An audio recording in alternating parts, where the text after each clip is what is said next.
Hello, it's Thursday, August 25, and we got a little bit of a problem with the bus. We're essentially broke down.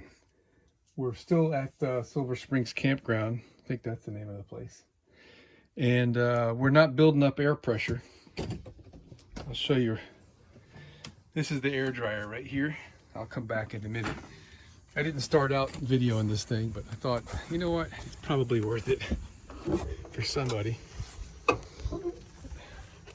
The air dryer used to be installed right here. It's got this clamp, band clamp, that goes around the top. I thought I had it sitting out here. It uses a 7/16 deep socket to loosen the clamp. It's like a hose clamp. And then two of the bolts on the air dryer hold it to the bottom bracket. You've got the, right here, this is the hose that comes from the air compressor. It's a swivel nut. Pretty sure that's a 45-degree standard kind of a fitting you can get at Home Depot or Lowe's to fit up in there, brass fitting. And this is the discharge line from the air dryer. This goes to fill the tanks.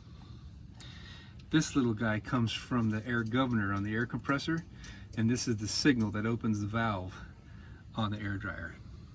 So if you ever get stuck and you're not building up air pressure, which was what happened to me, while the engine's running, you come out over here and, you know, with the pressure gauge well below its cutout settings. Right now, not now, yesterday I was at about 50 pounds pressure and it wouldn't build up. So I come out here and I could feel air coming out the bottom of the air dryer, which means the valve is stuck open in the air dryer.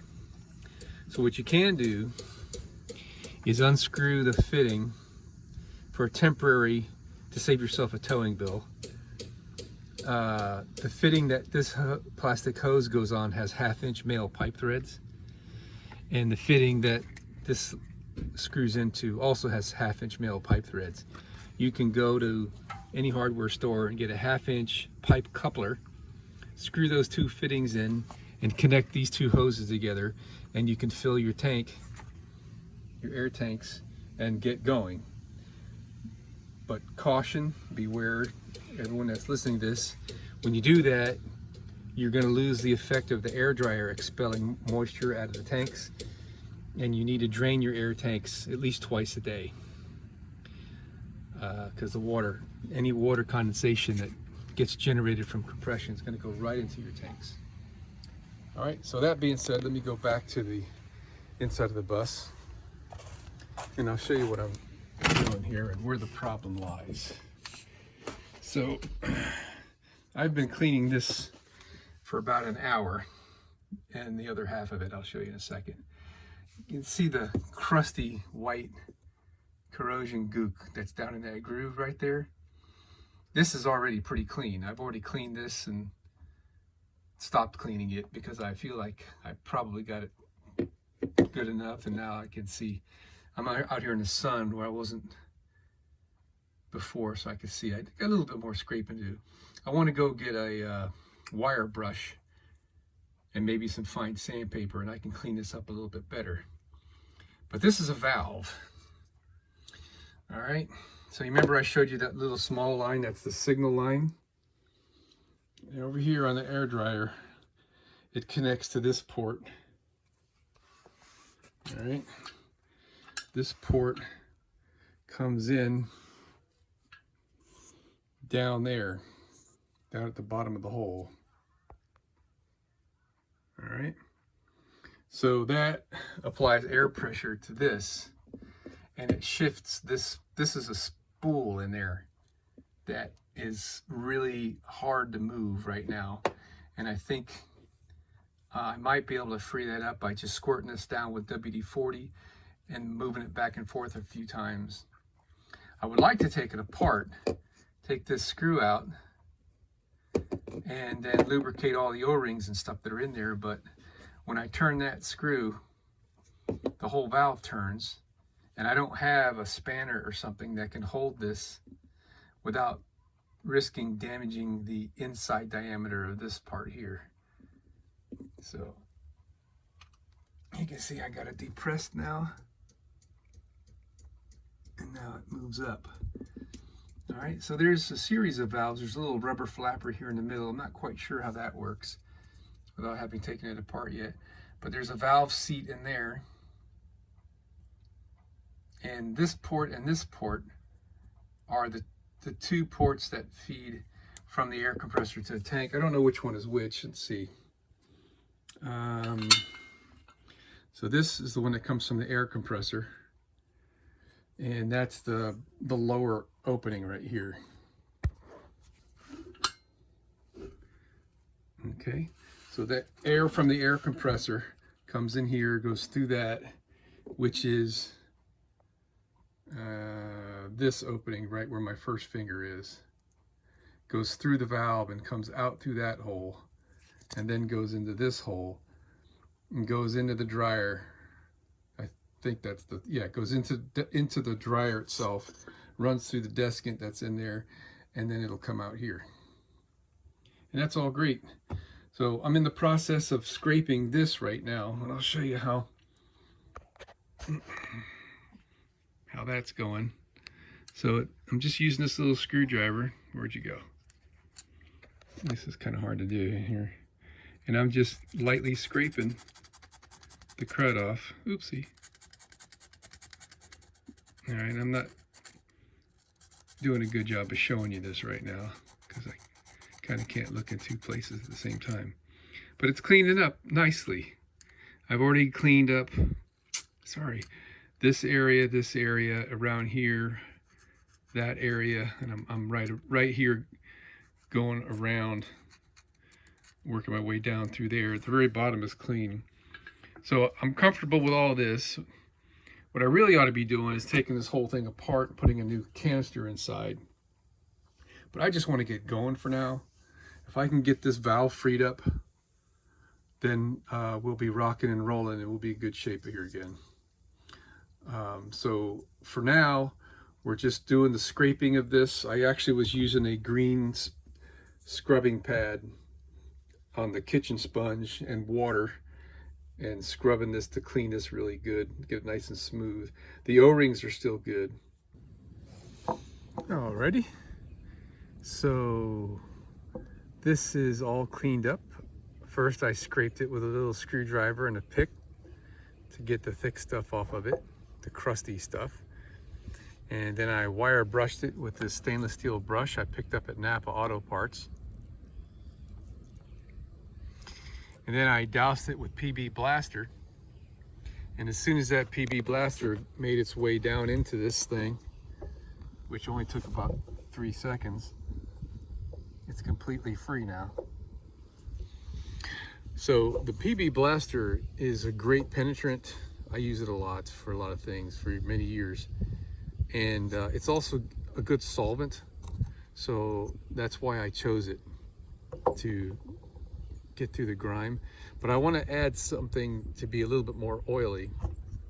So motorcycle chain lube would have been a good choice. But I saw this open gear lube at Napa, and I chose to buy it because it feels like it's quite thin in the can, but an open gear lube would be something that would thicken up.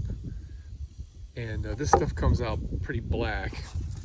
I don't know, it's kind of cruddy looking, but I'm going to go ahead and put it on there and let it soak into all the ports. And this will be ready. Next, what I want to do is clean this hole out a little bit better. I've already scraped all the crud off there that I could, so it's clean as far as that's concerned. But I'm going to hit it with the wire brush and the blaster to get that nice and clean. And then we'll put a coat of that open gear lube in there to give me some good lubrication on the O-rings that seat, and we'll be golden. Well, that open gear lube is a little bit cruddy looking stuff, but I think it's going to work fine. It's kind of thickening up to a rather like 30 weight oil kind of consistency. So I put good coating on it on the O-rings here, and we're about ready to do the install. I brushed this out with the stainless brush, and we're gonna put now some of the gear lube stuff in there to lubricate these little ramps right here where the O-rings go. And then I got the 3 screws here.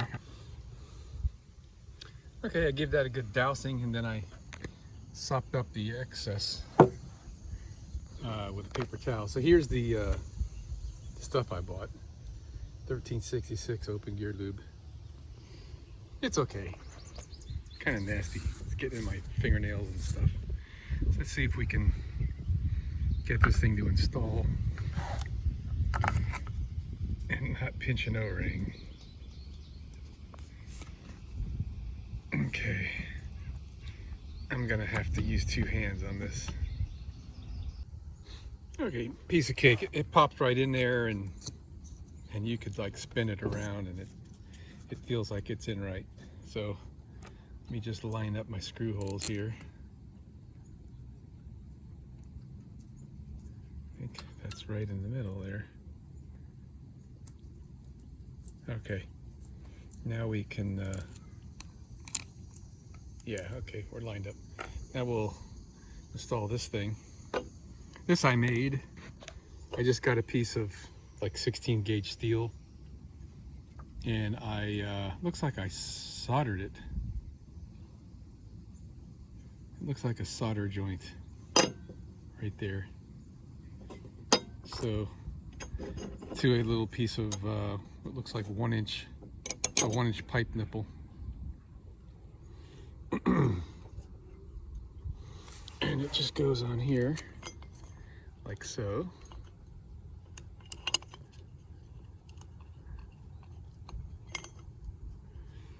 Okay, kind of hard to do with one hand, and it's kind of hard to look at what I'm doing here. All right, here we go. So these holes are not evenly spaced on this purge valve, and also this plate that I made. So it only goes on one way, facing one direction, which is kind of nice. All right, so let me get a screwdriver on that, and then we're going to reinstall the whole shebang. So I only got 30,000 miles on this vehicle, and when I looked up the maintenance interval for this thing, I think it said every 60,000 miles or something, or way lot of miles more than I have. And granted, this thing is 17 years old, and it's probably due for a replacement. But we're gonna get our parts to do a maintenance on this in the future. Probably buy the new purge valve. It's on Amazon for like 23 bucks. It's a no-brainer. I'll buy the new purge valve, and I'll buy the kit. It comes with a big blue canister that screws inside this thing, and I think there's an O-ring that goes around the whole perimeter here. And then it'll be serviced.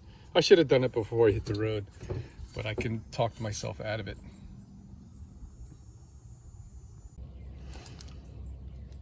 So I've got some leftover dielectric silicone grease from when I built the battery. So we're gonna smear some of this stuff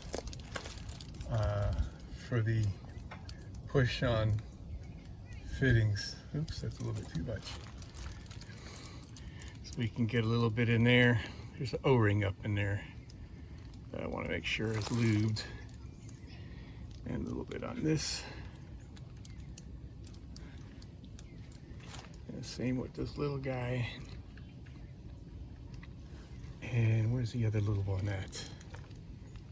It's above this one. There she is. I'll get a little bit more. I guess I didn't get too much, did I? Alright.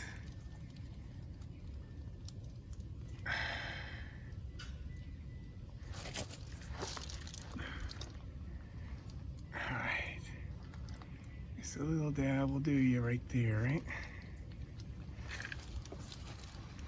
So now this, we will just push gingerly. All right, that's in. And we can put this guy on. Is that routed how I want it, or do I want it like this? No, we want it like this.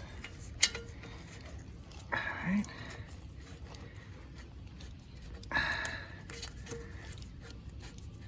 I can't really even see my phone display right now. It's so bright out here. All right. I'll tighten that with my adjustable wrench.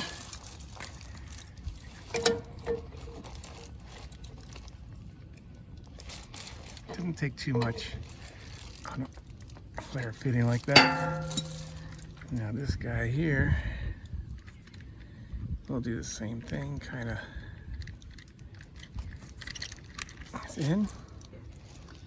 Got an electrical connector for the heater. The heater's there so it won't ice up on you. Good. You know what I should do? I'm going to put some silicone up in that hole on this thing here. Let me use 2 hands for that. All right, we're fully installed and tight. Let's go fire it up. Okay, found my keys. So we're gonna watch air pressure.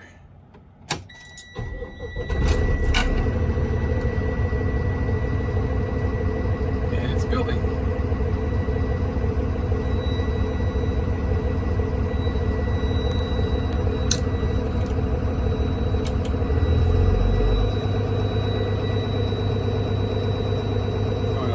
Listen for it to pop off. And then I'm going to pump the brakes down to hear it kick back in. Around 80 psi, the pressure protection valve is going to open and allow air to flow into the airbags and also my air seat. See the gauge stop climbing for a moment.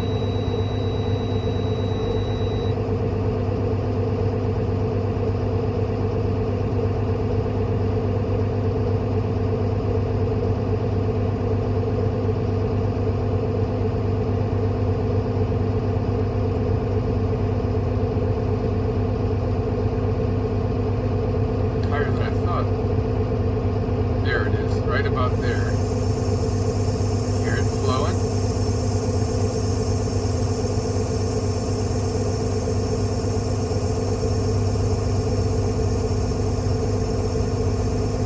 Right about now the airbags are inflating.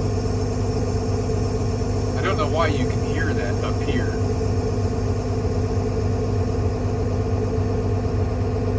Now the noise has gone away, so the flow has stopped. We're going to go up to 120.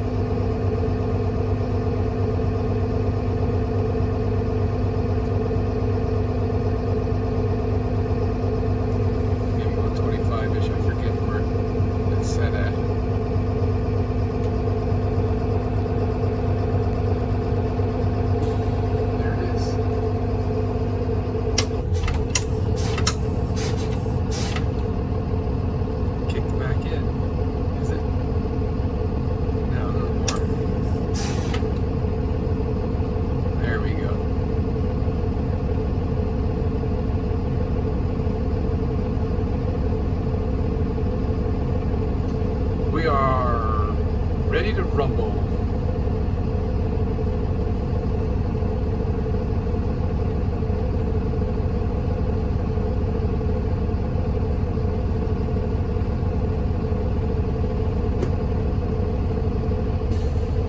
Okay. So let's go outside and see if we hear any leaks.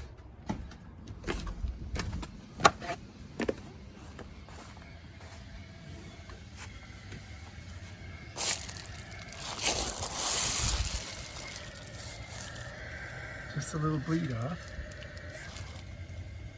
it's stopping. All right. Fabulous. All set.